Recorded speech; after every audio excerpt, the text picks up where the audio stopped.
নমস্কার। আরও একটি নতুন ভিডিওয় আপনাদের স্বাগত জানাই। আমি শ্রী বিশ্বজিৎ। আলোচনার বিষয় পূর্ব ফাল্গুনী নক্ষত্র, সিংহ রাশি।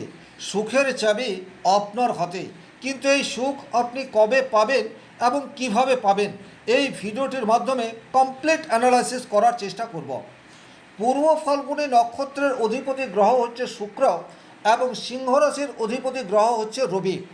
আপনাদের মধ্যে আকর্ষণীয় ব্যক্তিত্ব, আনন্দপ্রিয় এবং সৃজনশীল কাজে বিশেষ পটু হওয়ার পরেও ব্যক্তিগত জীবনে বেশ কিছু ক্ষেত্রে আপনাদের সুখ এটা অধরায় থাকে। কিন্তু আপনাদের জীবনে যদি আপনারা বেশ কিছু পরিবর্তন আনতে পারেন বা জীবনের কিছু ক্ষেত্রে কিছুটা নিয়ন্ত্রণ করে চলতে পারেন, সেক্ষেত্রে কিন্তু ডেফিনেটলি সুখ সেটা আপনারা পাবেন। এই ভিডিওটির মাধ্যমে আমি এইরূপ 12টি নিয়ন্ত্রণের কথা বা 12টি গোপন সূত্র নিয়ে আলোচনা করব। এই গোপন সূত্রগুলি যদি আপনারা ফলো করে চলেন, সেক্ষেত্রে 1 মাসের মধ্যে আপনারা সুখী হবেন, এ বিষয়ে কিন্তু কোনোরূপ ডাউট নেই। আর্থিক স্বাচ্ছন্দ্য থাক বা না থাক, আপনার জীবনের সুখের অনুভূতি সেটা কিন্তু ক্রমশ ইনক্রিজ হতে থাকবে যদি আপনি এই 12টি গোপন সূত্রের মধ্যে থেকে অন্ততপক্ষে 5-6টি সূত্রকে আপনার দৈনন্দিন জীবনে ফলো করে চলতে পারেন। নাম্বার 1, সবচেয়ে প্রথমেই যে গোপন সূত্রটি আপনারা ফলো করে চলবেন সেটি হচ্ছে আপনার জীবনের আনন্দ এবং দায়িত্ব, এই দুটির মধ্যে ভারসাম্য বজায় করে চলার চেষ্টা সেটি ডেফিনেটলি আপনাদেরকে করতে হবে।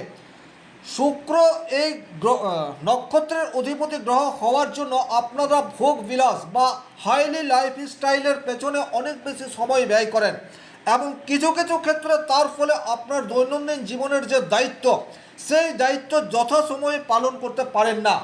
ফলস্বরূপ মস্তিষ্কের মধ্যে ইরিটেশন, রাগ এটা জমতে থাকে। একটা কথা খেয়াল রাখবেন, আপনার মস্তিষ্কে রাগ, বিতৃষ্ণা এটা তৈরি হলে সুখের অনুভূতি সেটা প্রবেশ করতে পারবে না। সুতরাং আপনার জীবনের আনন্দ, উচ্ছ্বাস আর তার সাথে দায়িত্বের সহাবস্থান এটিকে মেনটেন করে চলার চেষ্টা করতে পারেন। 2 নম্বর যে সূত্রটি আপনারা ফলো করে চললে অতি শীঘ্র সুখের দেখা পাবেন, সেটা হচ্ছে নিজের বিলাসিতা সেটাকে কিন্তু নিয়ন্ত্রণ করে চলতে হবে। বিশেষ করে ব্যক্তিগতভাবে আপনার জন্মকুণ্ডলিতে যদি শুক্র অত্যন্ত স্ট্রংলি থাকে এবং কোনো না কোনোভাবে চতুর্থ ভাব, সপ্তম ভাব বা একাদশ ভাবের সাথে সম্পর্ক তৈরি করে, সেক্ষেত্রে কিন্তু আপনি অনেক বেশি আরাম প্রিয়তাকে প্রাধান্য দিয়ে থাকবেন। বিলাসিতা এই বিষয়টি আপনার জীবনে অনেক বেশি গুরুত্বপূর্ণ ভূমিকা পালন করবে। আর এই বিলাসিতাকে মেনটেন করার জন্য অতিরিক্ত অর্থ ব্যয় সেটা আপনার ব্যক্তিগত জীবনে ফ্যামিলি লাইফের সমস্যার কারণ হিসেবে দেখা দিতে পারে। সুতরাং আপনার জীবনের সূক্ষ্ম সূক্ষ্ম চেঞ্জ সেটা কিন্তু আপনার ফ্যামিলির মুখে হাসি ফোটাতে পারে, এটা আপনাদেরকে খেয়াল রাখতে হবে। এর মানে এটা নয় যে আপনি আরাম করবেন না, শুধুমাত্র প্রচুর পরিশ্রম করবেন, কিন্তু একটা সঠিক ব্যালেন্স করে চলার প্রয়োজনীয়তা সেটি কিন্তু ডেফিনেটলি আপনার ফ্যামিলির সাথে সাথে আপনাকে সুখের অনুভূতিতে ভরিয়ে দিতে পারে। 3 নম্বর যে সূত্রটি আপনারা ফলো করে চললে খুব শীঘ্রই সুখের দেখা পাবেন, সেটা হচ্ছে কর্মক্ষেত্রে কনসিস্টেন্সি, এটা কিন্তু আপনাদেরকে ধরে রাখতে হবে। স্বাভাবিক অর্থেই সিংহ রাশির মধ্যে রাজসিক গুণাবলী এটা পর্যাপ্ত মাত্রায় রয়েছে।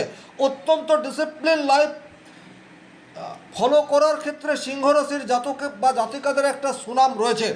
কিন্তু পূর্ব ফাল্গুনী নক্ষত্রের জাতক জাতিকাদের যদি শুক্র বিশেষভাবে পীড়িত হয়ে যায়, বিশেষ করে শুক্র যদি রাহু, কেতু, মঙ্গল এই সমস্ত গ্রহের সংস্পর্শে চলে আসে, তখন সিংহ রাশির যে চারিত্রিক বৈশিষ্ট্য অর্থাৎ ডিসিপ্লিন ফলো করে চলা, সেই জায়গায় প্রতিবন্ধকতা তৈরি হয় এবং ফলস্বরূপ কর্মক্ষেত্রে আপনি আপনার 100% দিতে পারেন না।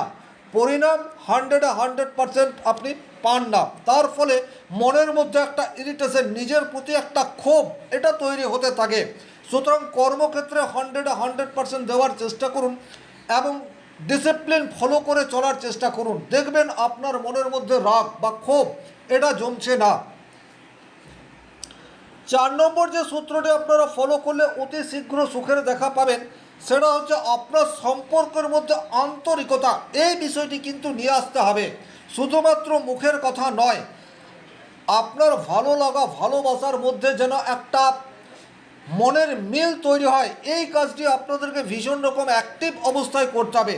অনেক সময়ই আপনাদের ব্যক্তিগত জন্মকুণ্ডলিতে রবি যদি অশুভ অবস্থায় থাকে, সেক্ষেত্রে আপনার প্রেমিক প্রেমিকা বলুন অথবা স্বামীর উপর বলুন বা স্ত্রীর উপর বলুন, কর্তৃত্ব করার প্রবণতা সেটা তৈরি হয়ে যায়। আপনার অতিরিক্ত স্বাধীনচেতা মানসিকতার জন্য আপনার কাছের মানুষটি তার সঠিক মূল্যবোধ এটা খুঁজে পাচ্ছে না।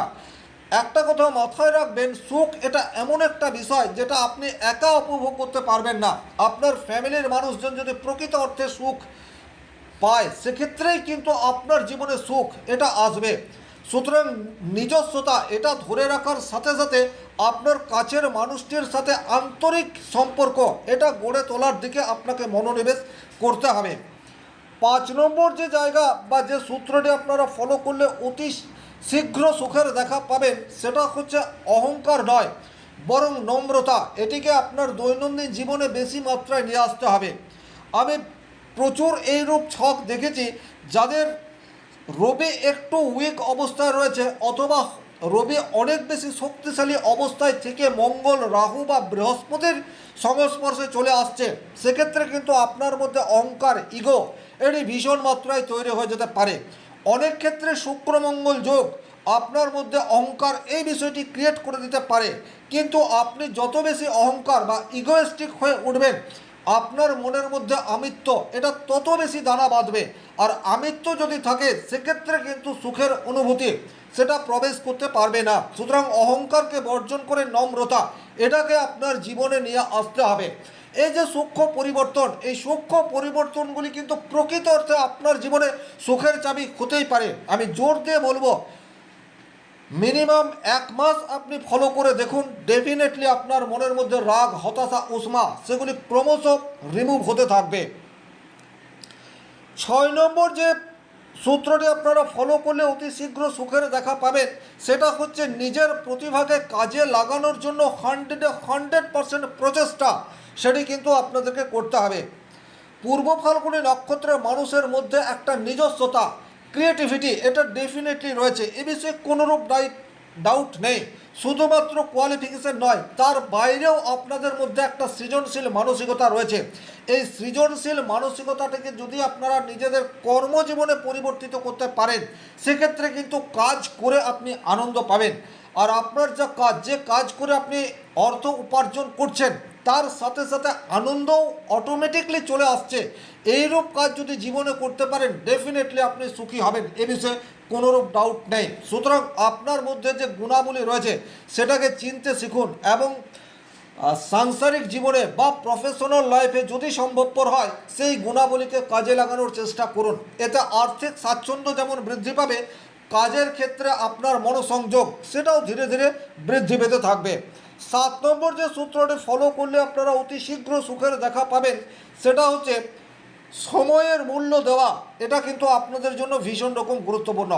পূর্ব ফাল্গুনী নক্ষত্রের মানুষ কিন্তু অতিরিক্ত আরামপ্রিয় এই বিষয়টিকে প্রায়োরিটি দিয়ে থাকে। তার ফলে সময়ের সাথে কোনো কাজকে মেনটেন করার ক্ষেত্রে প্রতিবন্ধকতা সেটা নিজেরাই ক্রিয়েট করে। আপনি ডেলি রুটিন ফলো করার চেষ্টা করুন এবং একটা লক্ষ্যমাত্রা স্থির রেখে সেই লক্ষ্যকে যতক্ষণ না স্পর্শ করছেন, ততক্ষণ অন্য কোনো কাজে শিফট হবেন না। তাতে করে কিন্তু আপনার মনের মধ্যে রাগ উষ্মার হ্রাস পেতে থাকবে এবং সুখের অনুভূতি এটা ইনক্রিজ হতে থাকবে। 8 নম্বর যে সূত্রটি আপনারা ফলো করে চলবেন, সেটি হচ্ছে ফ্যামিলির সাথে আপনাদেরকে সময় কাটাতে হবে। এটা কিন্তু ভীষণ রকম গুরুত্বপূর্ণ। সিংহরাজের জাতক জাতিকারা অত্যন্ত কাজ পাগল। নিজের দায়িত্ব, নিজের কর্তব্যকে যথাযথ পালন করার জন্য আপনাদের জুড়ি মেলা ভার, কিন্তু আপনার কাছের মানুষটি আপনার সান্নিধ্য চায়, এটা আপনাদেরকে খেয়াল রাখতে হবে। কাজের ফাঁকে আপনাকে একটু আউটিং বা একটু সময় আপনার ফ্যামিলির জন্যও বের করতে হবে। তাতে করে কিন্তু ফ্যামিলিতে সুখ স্বাচ্ছন্দ্য এটা তৈরি হবে। প্রচুর অর্থ কখনোই আপনাকে সুখী করতে পারে না, এটা কিন্তু একবারে নির্ভেজাল খাঁটি সত্য কথা। কারণ আমি ব্যক্তিগতভাবে প্রচুর ধনী মানুষের হরোস্কোপ প্রতিনিয়ত রিড করি, কিন্তু শুধুমাত্র অর্থ আপনার জীবনে সুখ এটা আনতে পারে না। এটা আপনার মস্তিষ্কের মধ্যে প্রবেশ করাতে হলে আপনার দৈনন্দিন জীবনের ছোট ছোট পরিবর্তন সেগুলি আনতে হবে। 9 নম্বর যে সূত্রটি ফলো করবেন, সেই সূত্রটি হচ্ছে আপনার লিমিট কতদূর এটা সম্বন্ধে আপনাকে জানতে হবে। বিশেষ করে সিংহ রাশির জাতক জাতিকাদের মধ্যে একটা লিমিট ছাড়া মনোভাব সেটি কিন্তু দেখতে পাওয়া যায়। প্রকৃত অর্থে গ্রহের রাজা হচ্ছে রবি। আর সিংহ রাশির অধিপতি গ্রহ রবি যদি ব্যক্তিগতভাবে আপনার জন্মকুণ্ডলিতে অশুভ থাকে, সেক্ষেত্রে কিন্তু আপনি আপনার নিজের জন্য কোনো সীমানা তৈরি করতে পারবেন না। তার ফলে কিন্তু জীবনে বারবার আপনাকে প্রতারিত হতে পারে, আবার আপনার সম্মানহানি সেটাও হতে পারে, আবার অনেক সময় আপনাকে বিশেষ কোনো জায়গায় অবাঞ্ছিত সেটাও মনে হতে পারে। তাহলে এই সমস্ত নেগেটিভিটিগুলি আপনার মস্তিষ্কের মধ্যে শুধুমাত্র দুঃখ, যন্ত্রণা, ব্যথা এগুলি প্রদান করে। তাই আপনাকে আপনার সীমানা বা লিমিট এটা সম্বন্ধে জানতে হবে। 10 নম্বর যে সূত্রটি আপনারা ফলো করে চলবেন সেটা হচ্ছে স্বাস্থ্যের প্রতি আপনাদেরকে যথেষ্ট সজাগ হতে হবে। আমি প্রচুর এইরূপ জন্মকুণ্ডলী দেখেছি, আপনারা অতিরিক্ত ওয়ার্কলোড বা কাজের চাপে স্বাস্থ্যের প্রতি অনেকটা অবহেলা করে চলেন। একটু যোগ ব্যায়াম সেটা কিন্তু আপনাদের জন্য ভীষণ রকম গুরুত্বপূর্ণ। বিশেষ করে আপনারা যদি ল্যাপটপে কাজ করছেন, অর্থাৎ কোনো রকম শারীরিক কসরত আপনাদেরকে করতে হচ্ছে না, অবশ্যই একটু ব্যায়াম করার চেষ্টা করুন। তাতে করেও কিন্তু আপনার স্ট্রেস সেটা রিমুভ হতে পারে। 11 নম্বর যে সূত্রটি আপনারা ফলো করে চলবেন সেটি হচ্ছে আত্মনিয়ন্ত্রণ গড়ে তোলার চেষ্টা। এটা কিন্তু ডেফিনেটলি আপনাদেরকে করতে হবে। অর্থাৎ আত্মনিয়ন্ত্রণ বলতে আপনি নিজের সাথে বা ফ্যামিলির সাথে কোনো মানুষের কম্পেয়ার এই জায়গাটিতে যাবেন না। এটা কিন্তু পূর্ব ফাল্গুনী নক্ষত্রের বিশেষ একটা নেগেটিভ দিক। আপনি আজকের তারিখে খুব ভালো আছেন, ভালো রোজগার করছেন, আপনার ফ্যামিলি সুখ স্বাচ্ছন্দ্যে রয়েছে, কিন্তু আপনার মনের মধ্যে অন্য একটা মানুষকে কেন্দ্র করে একটা দুঃখ যন্ত্রণা আপনি ক্রিয়েট করে রেখেছেন। এই ধরনের পরিস্থিতি মনের মধ্যে তৈরি হলে কিছুতেই সুখের অনুভূতি প্রবেশ করতে পারবে না। সুতরাং আত্মনিয়ন্ত্রণ গড়ে তুলুন এবং কম্পেয়ার করা থেকে বিরত থাকুন। তাতে করেই কিন্তু সুখী জীবন ডেফিনেটলি আপনাদের জীবনে আসবেই। আর 12 নম্বর যে সূত্রটি আপনারা ফলো করে চলবেন সেটি হচ্ছে আধ্যাত্মিক কাজের সাথে যতটা সম্ভব নিজেকে যুক্ত করার চেষ্টা আপনারা করতে পারেন। আধ্যাত্মিক কাজ মানে অতিরিক্ত পুজো করছেন এইরূপ বিষয় নয়, মানব সেবা, জীব সেবা। আপনি একবার ভেবে দেখবেন, আপনি যদি কোনো একটি ভালো কাজ করেন সেক্ষেত্রে আপনার মানসিক স্ট্রেস সেটা অনেকাংশে লাঘব হয়ে যায়। এবং শুক্রের নক্ষত্রের মধ্যে সামাজিক কাজ করার প্রবৃত্তি এটা জন্মগত। সুতরাং সোশ্যাল ওয়ার্কের সাথে যতটা সম্ভব যুক্ত থাকার চেষ্টা করুন। তাতে করে আপনার মানসিক স্ট্রেস যেমন কমবে, একই রকমভাবে আপনার দ্বারা সমাজ উপকৃত হতে পারবে। এই যে 12টি সূত্র আমি এই ভিডিওটিতে আলোচনা করলাম, তার মধ্যে থেকে যদি অন্ততপক্ষে 4-5টি আপনার দৈনন্দিন জীবনে ফলো করে চলতে পারেন, জোর দিয়ে বলতে পারি 1 মাসের মধ্যে আপনার মানসিক স্ট্রেস, দুঃখ, যন্ত্রণা, ব্যথা বেদনা এগুলি ক্রমশ রিমুভ হতে থাকবে এবং সুখের অনুভূতি আসবে। এই আশা রেখে আজকের ভিডিও এখানেই শেষ করব। ভালো লাগলে অবশ্যই লাইক করবেন, কোথাও কোনো প্রশ্ন বা সংশয় থাকলে কমেন্ট বক্সে লিখে জানাবেন, আর চ্যানেলে নতুন হয়ে থাকলে সাবস্ক্রাইব করে পাশে থাকা অল নোটিফিকেশন বেল আইকনটি প্রেস করে দিন। ব্যক্তিগতভাবে নিজের জন্মকুণ্ডলী বিচার করতে চাইলে স্ক্রিনে দেওয়া নাম্বারটি সংগ্রহ করে যোগাযোগ করতে পারেন। ভালো থাকুন, সুস্থ থাকুন, ধন্যবাদ।